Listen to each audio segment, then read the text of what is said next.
nós temos a honra de receber aqui em nossos estúdios o Bruno Alves, ele que é escritor e professor de yoga. Você tem mais de 10 anos de experiência nessa área, a gente sabe ali, você vai falar um pouquinho mais sobre isso. Mas e essa coisa de ser ator, né? É uma área ali totalmente diferente. Conta um pouquinho pra gente. Olha, o ser ator é uma coisa que surgiu muito antes do yoga, né? Eu comecei a desenvolver o meu corpo dentro das artes cênicas, né? Do teatro, estudei um pouquinho de dança também. E foi muito importante para ter um conhecimento do corpo que eu ia entender lá no yoga, de uma nova perspectiva. Eu também sou formado em fisioterapia, mas eu não terminei, não concluí o curso, mas fiz a faculdade até o 3º ano. Então eu tenho uma base de fisioterapia também, de corpo, que me deram um olhar também ampliado sobre o yoga. Então quando eu fui estudar o yoga, eu já tinha 27 anos, eu já tinha feito faculdade de teatro, já tinha estudado fisioterapia, e foi muito mágico entender o yoga sob o ponto de vista físico-corporal vivo. Na medicina, ou na faculdade de medicina, ou na faculdade de fisioterapia, a gente estuda a anatomia em cadáveres, né? A gente vê. Sim. Mas no yoga a gente tem essa questão do corpo vivo, corpo que tem vida, que se mexe, que tem uma expressão energética. Então, hoje, muitos fundamentos que eu encontrei não no yoga, eu encontrei na fisioterapia, muitos fundamentos que eu encontrei no teatro, né? A expressão, tem um livro muito maravilhoso que eu até recomendo que todos leiam, da Thérèse Berterade, que chama O Corpo Tem as Suas Razões, que ela fala sobre o corpo de um jeito que me marcou tanto mesmo, que foi a base para eu estudar depois quando eu fui fazer yoga. É um livro que as faculdades de dança trazem, as faculdades de fisioterapia estudam esse livro, que é um estudo que fala de uma forma mais holística sobre o corpo, né? E quando eu estudei esse livro, na época do teatro, depois eu estudei de novo esse livro na época da fisioterapia, quando eu fui fazer yoga, eu falei, tem aquele livro da Thérèse que eu acho que eu tenho que reler, né? E a gente percebe o quanto o yoga está muito além das fronteiras que nos foi apresentado. Quando a gente começa a estudar yoga, é natural a gente se basear por aquilo que a gente conhece, por aquilo que tem. Eu fui por esse caminho também. Quando eu comecei a fazer yoga, não existia o yoga integral no Brasil, praticamente. Existia um professor que era o professor Orivaldo, que é um mestre.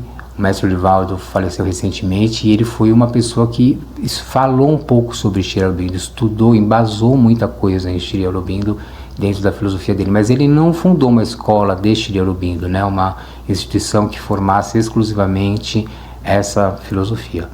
Então em 2011 eu tive a oportunidade de formar uma escola de yoga integral para fazer formações baseadas em Sri Aurobindo, e meu estudo começou. Mas só em 2018 que essas coisinhas aqui, esses 2 livros chegaram no Brasil para tradução em português. A gente ainda não tinha nenhum livro traduzido para o português de Sri Aurobindo. Então o que a gente tinha era recortes, era alguém que disse alguma coisa, alguém que mostrou alguma coisa, mas não era realmente o livro inteiro, né? Inclusive esse lançamento, fui eu que fiz esse lançamento junto com o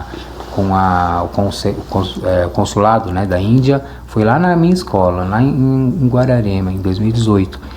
E quando eu recebi esse livro, eu fiz as contas, 980 páginas, né? Se eu ler uma página por dia, são 3 anos. Sim, né? É muita coisa. Dá uma pane. E eu falei, eu estudo isso, eu preciso ser PhD, preciso não só estudar, ler, entender, eu preciso entender para poder ensinar para alguém. Nossa Senhora, é muita coisa. E fiquei assustado, como eu faria para isso acontecer. Foi aí, no ano seguinte, que começou a dar vestígios que a pandemia ia rolar. A gente ainda não tinha uma clareza do que seria. Mas eu estudo essa questão de reset, de pandemia, de nova ordem, de nova era, desde 2005. Nossa, é bastante tempo, né? Quando eu já tinha umas ideias meio tortas sobre a sociedade, eu já tinha umas ideias meio secretas, íntimas minhas, que eu não comentava com ninguém, umas visões de mundo diferentes, não via ninguém falando disso. Aí eu assisti um filme chamado Zeitgeist. Já ouviu falar? Não, ainda. Nunca ouviu falar Zeitgeist? Nunca ouvi falar. Não, pelo amor de Deus, quem não assistiu tem que assistir, já está até desatualizado. Mas na época foi muito chocante, porque o filme retratava assuntos que não se via em lugar nenhum. Lembra que a internet em 2007, 2005 não era nada, né? Não existia nem um terço do que tinha hoje, nem o Google eu acho que tinha nessa época direito. O mecanismo de busca, se duvidar, em 2005. Então era tudo muito recente, não tinha esse material. Quando eu assisti esse vídeo, foi tão impactante, juro pra você, que em menos de um ano eu abandonei tudo e fui morar numa cabana em Ilhabela. Isso em 2007, sei lá. Você 2006, literalmente... talvez. Aí eu saí do mundo, meio que na revolta, cortei RG, cartão de crédito, banco, coisa em banco, fechei tudo, larguei tudo, abandonei tudo e falei, vou viver no meio do mato. Que o que importa é a iluminação que está na natureza, no meio do mato, eu vou pro meio do mato. E passei um tempo lá. E nesse tempo eu percebi que eu precisava, além de estudar para mim, tinha alguma coisa que me fazia querer ensinar as pessoas. Depois eu fui descobrir que a gente só vai aprender quando a gente ensinar os outros. A gente pode ler o quanto a gente quiser, mas se a gente não colocar em prática o compartilhar, aquilo não é apreendido em você, sabe? Aquilo não é real em você, você só transmite, você só repete. E eu tive essa vontade de voltar. E lá eu já estudava um pouco sobre conscienciologia. Porque quando eu fui fazer yoga, eu já tinha estudado muitas outras coisas. Eu tinha estudado Umbanda, já tinha estudado xamanismo, eu já era mestre xamã, já tinha feito ritual de iniciação em tribo xamânica lá no Acre, com os índios.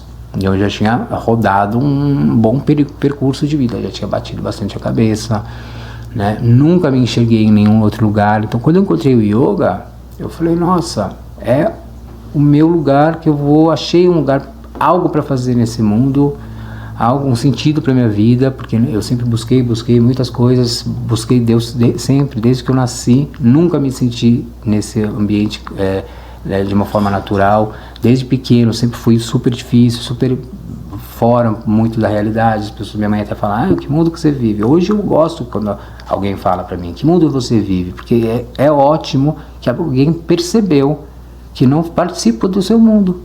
Sim. Não participo mesmo. E foi difícil ter essa autonomia, essa coragem, essa segurança para poder falar, eu não participo deste mundo, vivo nele, mas não participo, não sou uma peça desse jogo. Eu sou uma peça dentro do jogo, mas que está fazendo um outro jogo.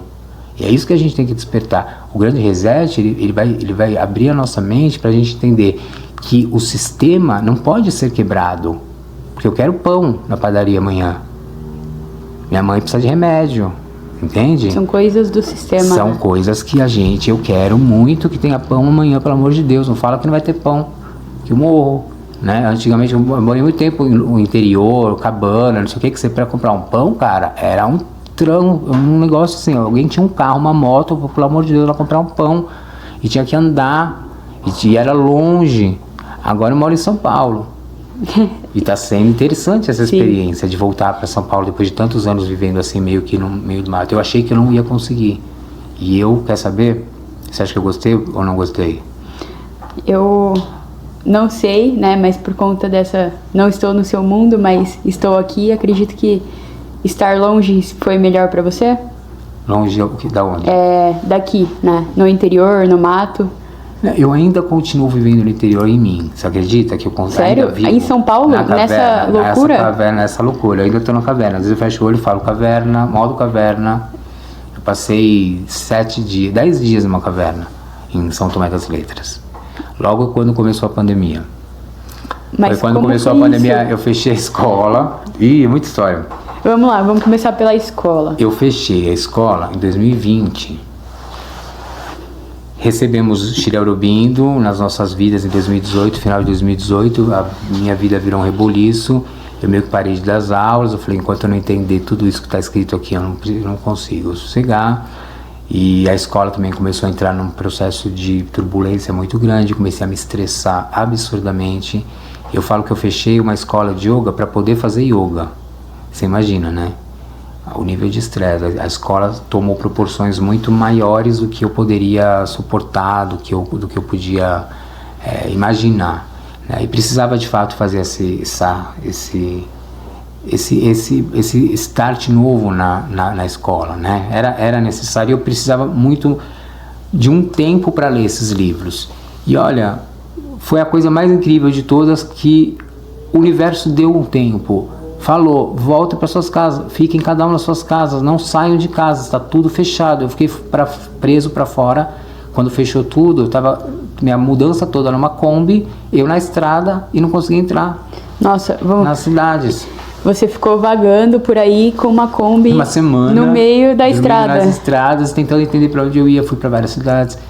Vale lembrar que na época eu tinha raspado a cabeça e eu tava careca, assim, testa, né? Sabe quando você raspa a cabeça, fica zero? Sim.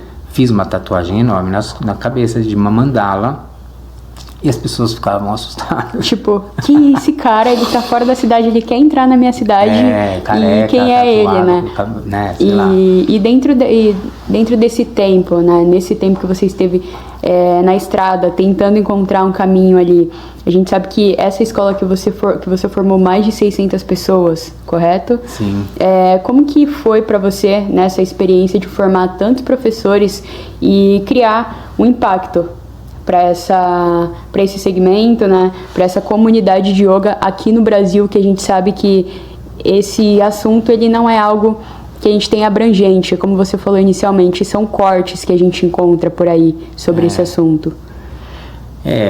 Eu acho que de tudo que eu levei da escola, eu sabia que eu só precisava dessas duas coisas aqui, que eram esses 2 livros, tá? Tudo que eu precisava, de tudo que eu fui buscar nesses anos todos, eu sabia que estava contido aí. Eu precisava de me debruçar profundamente nisso. E olha, esses livros não é brincadeira não. Ele tá assim, ó, desse jeito todo danado, porque já foi pra caverna, já foi pra praia, já foi pra piscina, já foi pra floresta, já foi pra...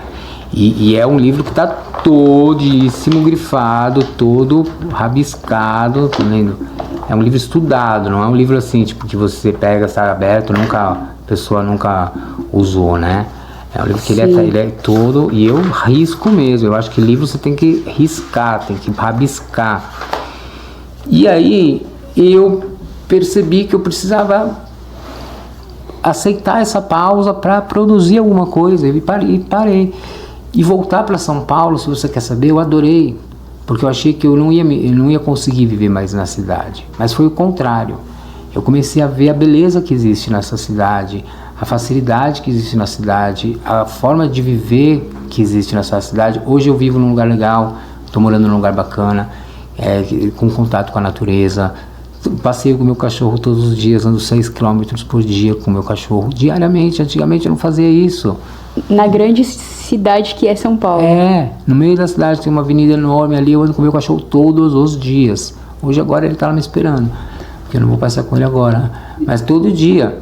Então é uma coisa maravilhosa. São Paulo traz um movimento, traz uma expansão, uma força que eu precisava, e eu estava muito parado, muito sozinho.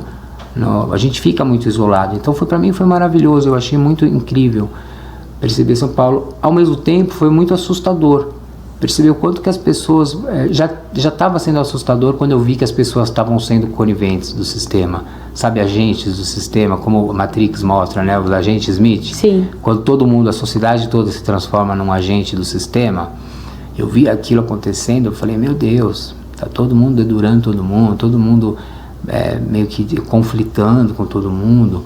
Então isso foi um pouco chocante, assim, de perceber o quanto que a humanidade está realmente presa dentro desse medo invisível, dessa questão. E cara, a visão que o yoga tem sobre tudo isso, ela é extremamente maravilhosa para a gente entender como o mundo funciona de verdade, como esse universo funciona. Se você parar para pensar, todo mundo vive dentro de uma narrativa, de uma história contada e controlada por uma mídia. Todo mundo vive aquilo.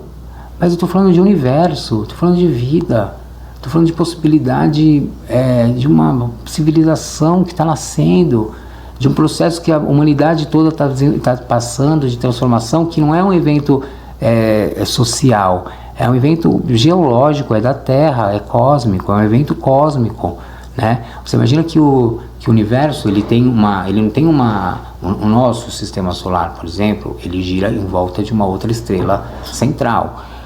todo o sistema, inclusive o nosso Sol, ele está solto, ele gira, não é? Tudo gira no universo, em volta de outro Sol. Existe um outro Sol que irradia o quê? O que o Sol irradia? A gente conhece calor, né? Sim. Mas não, o Sol irradia consciência. É através dessa força que o Sol possui que todo o sistema solar se equilibra. É uma força que equilibra todo o sistema solar. Então ela é uma força equilibradora, é uma força de consciência. Existe um outro Sol no universo. Nós estamos chegando próximo desse Sol. E esse Sol irradia a sua força, que é consciência, e manifesta a consciência na Terra. Então não é só o planeta Terra, todo o sistema solar, todo o universo está entrando numa faixa do universo, numa dimensão ou numa faixa de frequência, ou quando a luz já não é mais amarela, já é verde, sabe uma coisa gradual que acontece? Estamos passando de uma fase onde uma onda já vai se mostrar de forma diferente. Nessa transição de uma onda, uma partícula de onda aqui vibra de uma forma e ela começa a passar a trabalhar de outra forma. Não num processo abrupto, mas um processo gradual de evolução, de evolução e de desenvolvimento de uma espécie, que nós somos vivos. O planeta Terra é um planeta do quê? Pessoas vivas, pessoas biológico, seres, né? Todos os tipos. É um planeta biológico. Então é um planeta feito do quê? De natureza. Qual natureza? Qual natureza que nós somos feitos? Oh, meu Deus. Vamos pensar. A filosofia é isso. Qual a natureza que nós somos feitos? A gente tem, eu falo, oh meu Deus, nesse sentido, porque quando a gente olha, né, tem várias perspectivas. Essa explicação, ela me gera uma pergunta, porque você ficou cerca de 15 anos fora de São Paulo, vivendo em um sítio, vivendo em uma outra realidade. Você saiu daqui com uma perspectiva e você voltou para cá com uma outra perspectiva sobre o mesmo lugar, né, pós-pandemia. Você acredita que esse ambiente que você passou 15 anos, ele impactou de forma direta, ou a forma que você pensou lendo esses livros durante a pandemia, ele influenciou nessa nova visão sobre a Grande São Paulo? Cara, quem mudou fui eu. A cidade, ela tá igual, as pessoas estão iguais, as pessoas estão falando a mesma coisa. Faz 2 anos que eu tô em São Paulo, 3 anos que eu tô em São Paulo. Ai, que inferno, 4. Já faz 4 anos essa pandemia, hein? Meu Deus, faz 4 anos. Não, mas aqui eu não tava em São Paulo. Eu tava morando em Guararema ainda, então eu tô verdadeiramente em São Paulo 2 anos. E na verdade quem mudou fui eu. Então as pessoas viveram um período crítico de pandemia quando eu estava fazendo o que foi pedido. Volte para suas casas, minha casa é natureza. É uma delícia, cara. São livros que eu acho que você tem que ter na sua casa, porque você veio para esse planeta, você que está aqui agora, né? Quem está assistindo, quem está vendo, é uma individualidade. Você é eterno, mas na sua outra personalidade é uma outra pessoa que vai ser você mesmo, mas não é mais você como você se conhece. Então essa é a sua grande oportunidade de vivenciar toda essa transformação espiritual que é possível em uma única vida. Foi dito pra gente, e eu sei que é verdade, que o yoga demora tempo, que precisa de uma dedicação, entrega absoluta, isso precisa de fato, mas que é difícil de fazer, que você não pode fazer nada, que você não pode beber, não pode fumar, não pode transar, não pode fazer nada. Isso tudo não é a verdade da filosofia. A verdade da filosofia ela é muito simples, e fazer yoga é a coisa mais simples da natureza. Olha que loucura, e quanto foi difícil também para eu enxergar isso. Você imagina, a gente vem aprendendo yoga de uma forma que foi construída pelo entendimento do homem primitivo do passado, meu amor. Essa filosofia tem 6, 8 mil anos. Só que 8 mil anos atrás, nos textos que são escritos em sânscrito, os Vedas, está a informação sobre o átomo.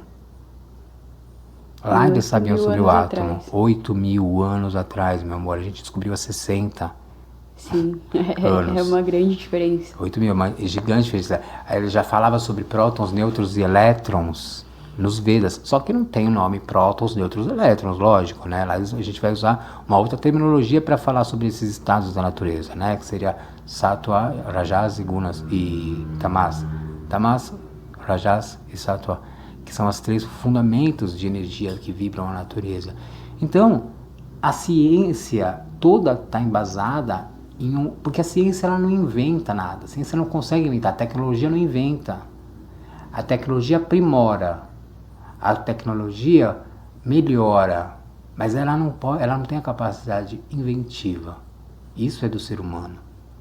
Então, tudo que você conhece hoje, tudo que nós temos hoje, está contido nas escrituras intocadas dos Vedas.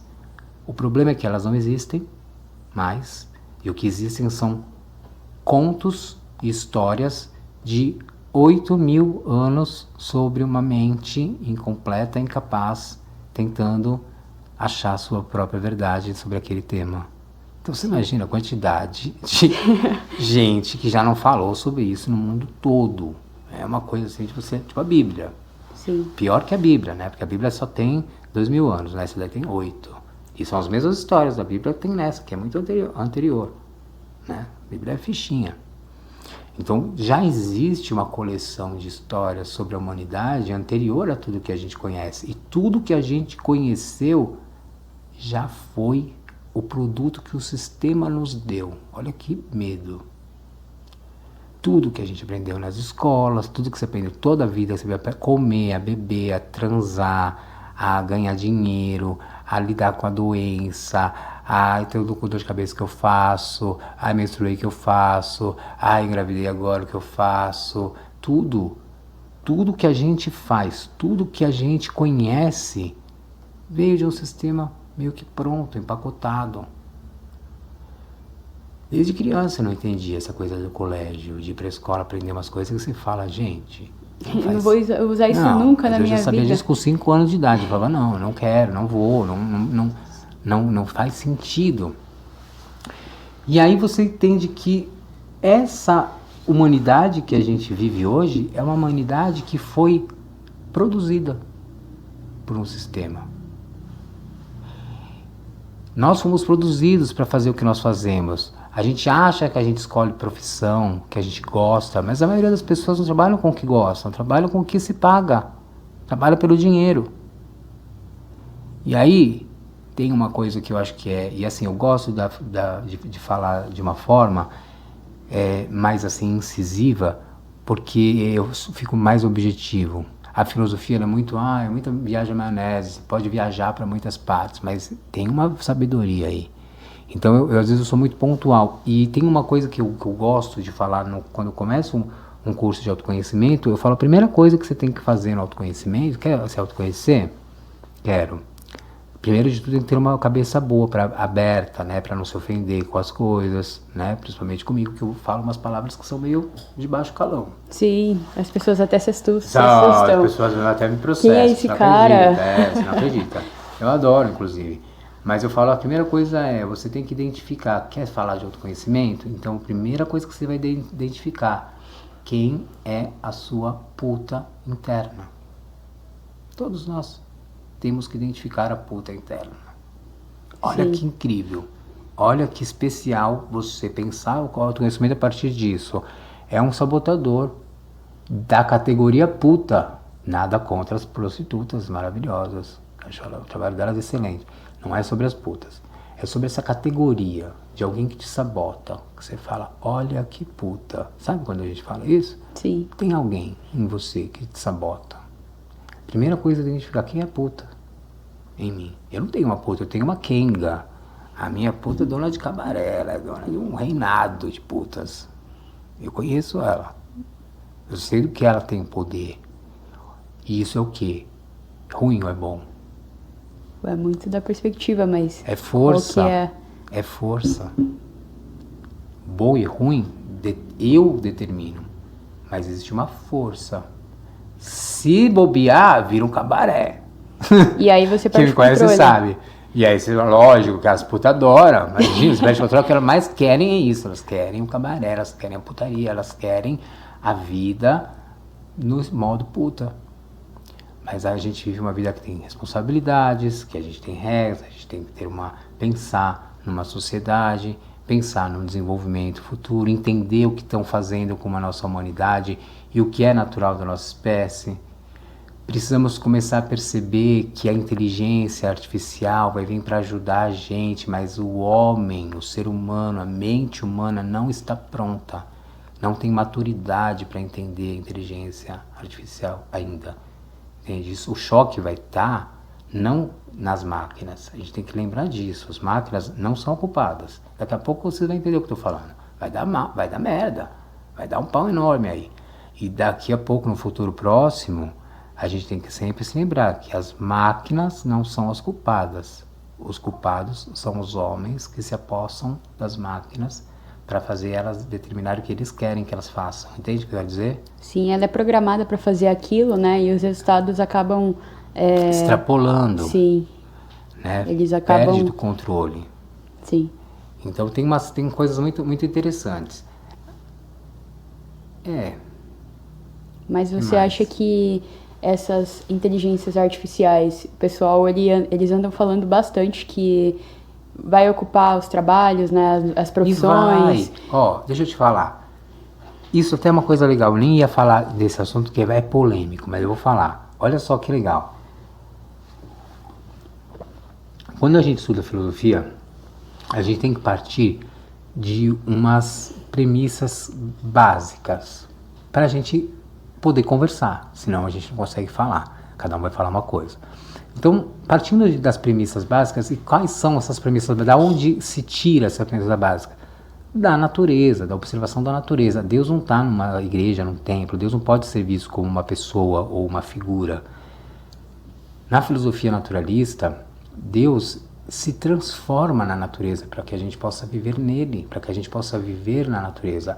A natureza é a expressão manifestada de Deus na filosofia tântrica, né? Não se vê Deus como um homem, uma mulher, é a energia da natureza. Tudo isso aqui, é Brahman. Tudo isso aqui veio da natureza. Tudo, copo, microfone, tudo veio da natureza. Então tudo é a fonte, todo esse suporte divino para que a gente possa viver, é Ele manifestado. Então Deus não está no céu, está aqui, agora, nesse copo, porque isso aqui é vidro, foi feito de algum lugar, tem átomos, aqui tem vibração, você não está vendo, eu não estou vendo, mas nós não somos um corpo físico, meu amor. Nós somos um corpo energético. E a prática de yoga que ensinaram pra gente é uma prática física. Tem gente que fala assim, eu tenho preguiça de fazer yoga. Eu tenho preguiça também de fazer. Quando eu vejo essas pessoas fazendo yoga, eu não suporto. Quando alguém me pergunta se eu sou professor, eu falo, professor, nem de yoga eu falo porque eu tenho vergonha. Porque eu já acho que eu tô com o tapetinho embaixo do braço, que eu sou namastê, que eu sou gratiluz. Sim. Vem me conhecer para ver se eu sou gratiluz. Yoga fizeram isso, meu amor. Fizeram isso para que a gente não encontrasse o objetivo do yoga, que é a iluminação, porque é simples a prática. E meu livro começa assim: grandes verdades são simples e fáceis de serem entendidas. Se não são grandes verdades. Do Napoleão Hill. Essa frase é maravilhosa, porque se eu tenho que fala para você que a meditação é uma coisa simples e tenho que explicar em 4 aulas, aí não é simples, né, amor? Se fosse simples, você explicaria em 10 minutos? Não, em uma linha. Em uma frase, né? Em uma frase, Sri Aurobindo fala assim, yoga, olha a frase dele, veio assim a frase pra gente, traduziram a frase assim, até no livro está traduzido errado. Errado não, mas está traduzido incorretamente, está escrito assim, toda vida é yoga, a frase célebre de Sri Aurobindo, toda vida é yoga. E a gente sempre usou no Brasil, toda vida é yoga. Fui estudar. E nesse processo todo que eu entendi o quanto as traduções interferiram muito no nosso entendimento. A gente se ferrou nas traduções. Se você for pegar o original, é outra história. E na verdade não é toda a vida yoga, é a vida toda yoga. Não, é o contrário, desculpe. A gente recebeu a vida toda yoga. Sim. E o correto é toda a vida yoga. Muda completamente. A vida toda é yoga? A vida toda é yoga. A vida toda é yoga. Fácil. Agora, toda a vida é yoga. Toda a vida é um esforço. Esforço, falei. Aí vai fazer uma prática de yoga? Não faça força. Relaxa, não faz força. Só fica... Não faz força, não tem energia. Você liga o seu celular como? Precisa conectar ele na força, na tomada. Ele precisa de uma força para funcionar. Se você não tem força, o seu corpo não funciona. Então viramos uma fábrica de transformar pessoas em seres apáticos, que ficam, ai, namastê, gratiluz. aí a gente é zoado e reclama. É como se as pessoas mostrassem que a vida, ela tem que ser vivida sem o mínimo de esforço e tá tudo certo, vai dar tudo certo. Mas no final acaba sendo isso, sabia? No tá modo errado, mas tá tradicional certo. ali do sistema, assim, né? É como se as pessoas vissem o yoga como algo que deixa elas tranquilas e, cara, é isso, tá tudo certo, não faça esforço, só relaxa e tá tudo certo. Mas não é, né? Não, olha que louco. No em partes. final, não, mas no final do processo do yoga, o que se deseja é isso. É onde não há nada a ser feito. Existe um desfrutar da sua existência. Mas aí é um outro papo que eu acho que vai prolongar um pouquinho mais se a gente entrar nisso. Mas eu posso até ser um pouco rápido e talvez as pessoas fiquem um pouco sem a informação completa. Mas se você for parar para pensar, você não sabe quem é você. Você não é quem você pensa que você é. Eu não sou quem eu penso que eu sou. E quando a gente fala de autoconhecimento, fala quem é você, você vai procurar quem? Referências? Quem você é agora. E quem você é agora não existe. Sim. Quem é você agora, você sabe que você não é. Você sabe que você não é aquela. Então quem é? E eu não posso partir dessa pessoa que eu não sou, se eu não sou ela. Filosofia é meio... Né, confuso às vezes. Para as pessoas ali, tradicionais, a gente fala. Quando você traz esse tipo de assunto que você não se conhece. Isso é algo que às vezes assusta demais. Assusta e fica bem confuso. Yoga é assim, eu falo para as pessoas, hoje, eu falo assim para a pessoa, eu quero fazer yoga. Eu falo, você tem certeza que você vai querer se despedir de você? Porque é isso que precisa acontecer. Falando francamente. Porque às vezes a gente começa no yoga, a gente não sabe o que está acontecendo, o que vai ser, como que vai ser o processo, como que vai ser, será que eu vou incorporar uma entidade, um espírito vai incorporar, amanhã eu vou ser a Madre Teresa de Calcutá. Às vezes a gente pensa em 1000 formas de como, ninguém sabe como vai acontecer. Não, a gente sabe, só que a gente não aprendeu, não foi ensinado pra gente. Você se torna mais inteligente só. E isso tem um ônus, não é bom. É bom, mas não é de todo bom. Por quê que não é bom ser inteligente? Porque você fica chato no mundo. No mundo de babaquice, no mundo de banalizações, você fica uma pessoa mais chata. E fica mais seletivo. É a palavra para falar chato. Sim. Né? As pessoas falam, você fica mais escolhe seletiva. Não, com você é quem chata você pra conversa, caceta. né? Porque os assuntos não linkam mais. Não linkam, e aí você vai começando a precisar encontrar uma nova forma, uma nova realidade, uma nova forma de você manifestar tudo que você precisa fazer. Entende? Então, o yoga, ele precisa ser visto por uma mentalidade um pouco mais aberta.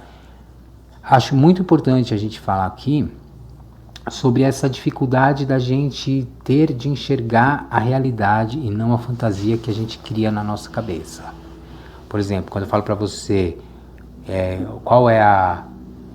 como você acha que é o universo fora do corpo, ou como você acha que é o céu, ou como você acha que é o depois que morre, qualquer coisa que foge da sua fonte de dados, você não tem dados para falar disso, você vai criar o quê? Uma imagem. A sua imaginação cria. Posso falar assim, o céu. Aí você cria o seu céu aí na sua cabeça, né? Sim. Cada um vai criar um. Se eu falo assim, pensa em Deus, você pensou em quem? Eu pensei numa imagem, Deus. querendo ou não, porque a gente tem uma Qual? referência, né? Falei, Deus, veio quem? Veio o que eu sigo muito o cristianismo, né? Essa parte Veio Jesus. de Jesus. Vem ele então, sempre, é o vem inferno. essa imagem dele, Jesus, É o na inferno. cruz. É o então inferno. a gente pega essa referência. Mesmo que você não quis pensar, vem ele. Sim, Porque inconscientemente. já tá embutiram na gente. Cara, mataram a gente muitas vezes em nome da igreja. Proibiram a gente de falar de outras coisas, a gente só podia falar de isso há pouquíssimo tempo atrás. Lembre-se que há 80 anos atrás não tinha energia elétrica nas cidades. Saneamento básico que a gente tem hoje, vaso sanitário, antigamente pega 2 gerações para trás não tinha. Tudo é muito recente. todo esse desenvolvimento que a gente vive hoje foi muito recente. Pra gente, a gente não percebe. Mas se você for entender na história, cara, em 100 anos a gente quase destruiu o planeta. Em 100 anos, em um século. E é pouco tempo, né, É pouco tempo para destruir uma história de 5 bilhões de anos, entendeu? Sim. Não é a história do homem, é a história da Terra. É a história de uma civilização que vem tentando se desprender cada vez mais das escravidões. E ó, uma coisa que eu quero falar que é importante falar aqui nesse podcast. Antigamente a gente era escravizado por chicote, né? Corrente. E eu tô falando a gente porque é você e eu que estávamos lá, amor. Não é a outra pessoa que viveu. Todo mundo que vive a Terra vive desde o início a Terra. As escrituras falam isso. Desde quando éramos peixinhos do mar. Vivemos a vida mineral, vivemos a vida animal, vivemos a vida vegetal, vivemos a vida animal e estamos vivendo agora a vida do ser humano que vai encontrar a consciência e se desprender da vida animal e tomar uma consciência de que ele é um corpo consciente espiritual na Terra, não mais um corpo material, biológico da Terra. Então esse marco que a inteligência artificial vem, aquilo que você estava colocando, que é muito importante ser dito, precisa de um entendimento, porque os filmes já contaram aquilo pra gente há muito tempo atrás e a gente achou que era brincadeira, achou que era ficção. Eu já tinha visto que aquilo não era ficção. Tem um filme que é fabuloso, que todo mundo deve assistir se fala de autoconhecimento, que chama-se Lucy. Você assistiu? Lucy ou Lucy?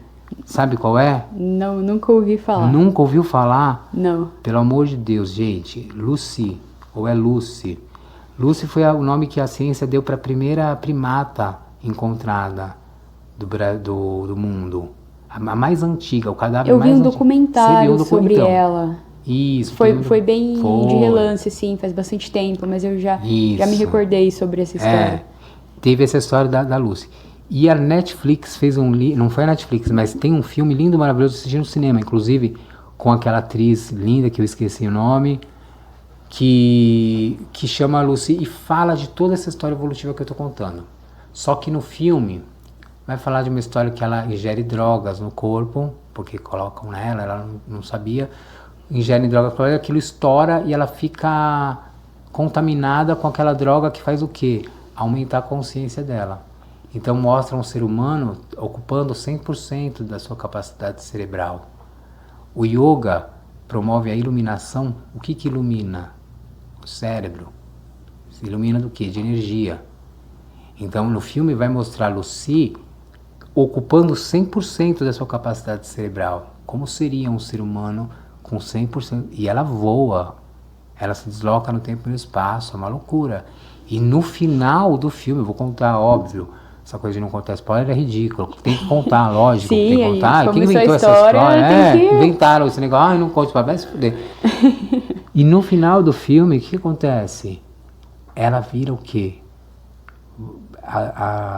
Essa primata, ela vira um chip. Um chip? Ou seja, uma informação, um bit. Ou seja, toda a humanidade, o que a gente acha que a gente é, a gente acha, por isso que eu falo que é importante ter umas bases de referência na filosofia, para você entender assim, o que você acha que é o fim? O que você acha que é o além da morte? O que você acha que é a civilização na Terra? Você vai acreditar no conto do Adão e Eva até quando? Você vai contar que a humanidade surgiu da costela, sabe, esse papo furado? Pelo amor de Deus, é uma história de anos, 1000 anos, mais de 1000 anos. Mas quando você entender que não está... Como você entender que existe uma biologia que conta a história, quando você permite que a biologia conte a história e não os livros escritos pelos homens contem a história, você chega nessa conclusão. E é uma conclusão linda. Sri Aurobindo já disse aqui, os 2 últimos capítulos desse livro são lindos, que ele fala da nova sociedade. Ele fala desse momento. Ele escreveu esse livro faz 70, 80 anos, máximo 100 anos que ele começou a escrever esse livro. Pouquíssimo tempo. O máximo que tinha de tecnologia na época de Sri Aurobindo, que ele até comenta no livro, que ele fala que temos que aproveitar agora que temos telégrafos. Era telégrafo. O máximo que tinha era chique ter telégrafo. Então, isso faz tempo, mas pensando na história do mundo, é recente. Faz 70 anos. Shira Aurobindo poderia ser meu avô hoje. Se ele tivesse vivido bastante tempo, ele poderia ter sido meu avô hoje. Ele morreu em 1950. Sim. E me fala um pouquinho sobre esses livros, né? Depois de tanto tempo estudando ele, lendo na Kombi, nessas estradas aí pelo Brasil, eu queria entender de você, né? Poucas pessoas hoje conhecem, isso é fato, essa trilogia que você nos trouxe hoje. Eu queria entender como você descobriu, né? O que você descobriu durante esses estudos e algo muito importante que você queira compartilhar com a gente, porque isso é algo novo para mim também, né? Sempre me surgem perguntas quando você vai trazendo pontos ali de referência para a gente entender essa ideia, esse conceito que você trouxe desse livro. Então, conta um pouquinho aí pra gente sobre. Desculpe. Nossa Senhora, eu acho que Shri Aurobindo é uma pessoa que vai ficar conhecida no futuro como um grande avatar.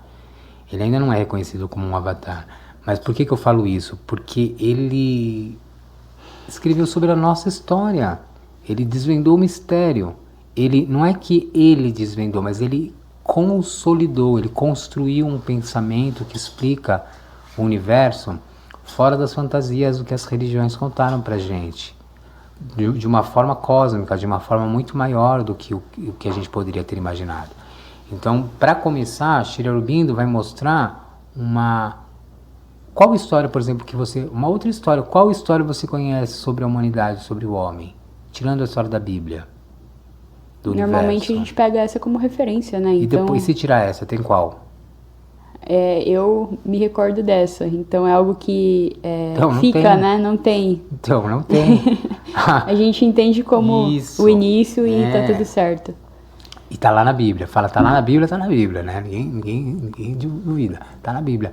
Mas a Bíblia não é um livro perfeito, é um livro escrito por homens maldosos, A Bíblia, na minha opinião, com o maior amor, a Bíblia é um livro político, de uma política que acontece, de dominação. Em nome desse livro, todos nós fomos mortos no passado. No nosso país, Brasil, dizimado em nome desse cara. Então, a religião fez de tudo para que todo o sistema ficasse nesse mesmo padrão, inclusive o yoga. Quando eu descobri e me toquei disso, eu falei, cara, eu estou fazendo yoga do sistema. Não vai libertar as pessoas aprisionar? Eu parei, eu falei, não. E aí rolou, os livros lançaram, a escola começou a entrar em ebulição e a pandemia chegando, eu falei, chega, eu preciso parar, o mundo vai parar, quem vai parar sou eu. Eu não parei, cara. Eu tava 15 anos trabalhando que nem um maluco. Você acha que eu não trabalhava lá? Desenvolvendo uma escola, recebendo tanta gente, era um absurdo. Eu precisava parar. E quando falou, vai parar tudo, eu falei, é tudo que eu mais sonhei, que eu mais pedi, que eu mais precisava. Fazer uma reza para Raul Seixas, falar para ele que a música dele, né, o dia que a Terra parou, aconteceu. Cara. O dia que a Terra parou. E foi maravilhoso ter conseguido parar para poder estudar, para poder rever tudo isso. Todos nós tivemos uma oportunidade de fazer isso acontecer nas nossas vidas. Muita gente não percebeu, porque ficou atolada, preocupada, presa, escravizada. Aí tem a escravidão que eu queria falar. Antigamente, a gente era torturado por correntes e chicotes. Hoje, você acha que a gente ainda é torturado? De alguma forma, sim. Qual forma? Acredito que pela tecnologia, né, pelo que a gente tem, a gente fica preso ali naquelas informações. É pior. É uma sugestão ali, pelo pior. Que eu vejo hoje. Mas eles até querem que a gente pense assim, mas sabe qual que é a prisão? Sim. É porque quando eu penso em tecnologia, eu acredito que quando eles chamam a gente de usuários, é como se eles estivessem dominando a gente. Então, mas podemos falar disso? Será que vai ficar meio pesado? Fique à vontade. Isso é muito legal, que é uma coisa que está me chamando muito para falar atualmente, mas não é o conteúdo muito desse assunto que a gente está falando hoje. E é uma coisa muito importante, porque mais profundamente, isso é uma coisa que tem que ser falada e tem que ser abordada com profundidade, que falar só assim pode ficar meio complicado. Mas, na realidade, quando a gente pensa em origem humana, na natureza não tem. A ciência sabe que houve alguma coisa ali, uma ruptura no DNA, uma modificação no DNA, e do chimpanzé para cá mudou alguma coisa. Sim. Não é? A ciência não comprova isso? Sim. Ela comprova e a gente percebe também Agora, por tudo que anda acontecendo. Né? Talvez, Sócrates, como se dizia Platão, talvez, Sócrates, e se de repente assim, sabe, só de repente, uma suposição, nós pudéssemos entender a vida como uma tecnologia, não material, mas espiritual. E se nós pudéssemos entender que nós somos simples centelhas de consciências sem forma, loucos para encontrar um corpo para viver uma experiência. E para isso a gente precisa usar uma tecnologia que nos coloque num programa para viver isso. É muito difícil entender isso hoje? Não. É assustador. Sim. Mas não é difícil. Eu sei que quanto é assustador, para mim também foi. Então, no fundo, quando a gente... E a ciência... Quando eu sempre penso assim, ó, quem vai descobrir Deus? O homem, a ciência ou as religiões? Quem vai falar quem é Deus? Aí você fala as religiões, né? Não. Porque a ciência é a negação de Deus. A ciência não poderia ser. É a ciência. Quem vai dar o veredito sobre Deus é a tecnologia. Você acredita que ela vai arrumar uma forma ali de provar, né? Que de alguma forma ele... Já rolou, amor. Já rolou. Os caras lá da OpenAI, lá quando fizeram a inteligência artificial, pediram demissão, todo mundo teve um boom ali, que a galera teve gente que pirou, porque eles pegaram o programa sem filtro. Esses caras. A gente não, a gente pega esses GPT aí furado, que já tem vários filtros, já tem várias travas, já tem várias seguranças ali que você não pode chegar. Agora esses caras, esses pesquisadores, eles pegaram o computador, a fonte central ali, ó. De todo esse sistema. Inteligência sem bloqueio nenhum, a pura. E perguntaram para ele assim, quem somos nós? E ele respondeu, vocês são uns bostas. Foi quase isso. Aí eles ficaram assustados, falaram, não, como assim? Eu sou um bosta. Eu sou todo poderoso. Você que é uma bosta de uma máquina. Eu que te criei. Entendeu? Eu Foi que te tipo criei. isso. Mas se você pensar, só se pensar, Sócrates, só pensando, não tô falando nada, só pensamento. Se eu tô aqui vivendo uma experiência que não, segundo as estatísticas da ciência, não é natural. Aconteceu, alguém fez, não é tão difícil imaginar que eu estou vivendo uma experiência num corpo que não é meu. Eu vivo ela para experimentar um passeio na montanha encantada do Play Center da minha época, que você conheceu. Ela não conheceu. Montanha encantada do Play Center. Sim. É um passeio. Criei um corpo no universo, estou viajando no universo, conhecendo coisas, pessoas, informações, aprendizados, ou estou me escravizando. E eu não terminei de falar ainda, caramba, que no final das chicotadas, que a gente ainda está sendo escravizado, a gente está sendo escravizado através das profissões, meu amor. As profissões são ferramentas que o sistema precisa para que ele movimente, para que o sistema funcione. Existem profissões, você vai ser essa ou essa. No meu caso, eu não ia ser nenhuma delas, eu não via sentido para nenhuma delas. Não sei o que eu quero ser. Dentro de todas essas centenas de opções, não tenho nenhuma que eu queira. Sim, e se a gente for olhar a base curricular ali de estudo, sempre tem coisas dentro de algo que a gente gosta que a gente não gosta nem um pouco, né? E qual é o sentido da gente estudar isso? A escravidão, às vezes eu me pergunto. A escravidão. Então nós ainda somos escravizados, só que substituíram chicotes e correntes por profissões e cartão de ponto para você pagar e ganhar seu salário no fim do mês. Aí tá mudando agora, porque agora aí você fala assim, não vamos perder empregos? Vamos perder muitos empregos, mas não pode pensar assim, meu amor, que a gente vai ganhar condição de desenvolver um novo ser que nós nem sabemos como vai ser.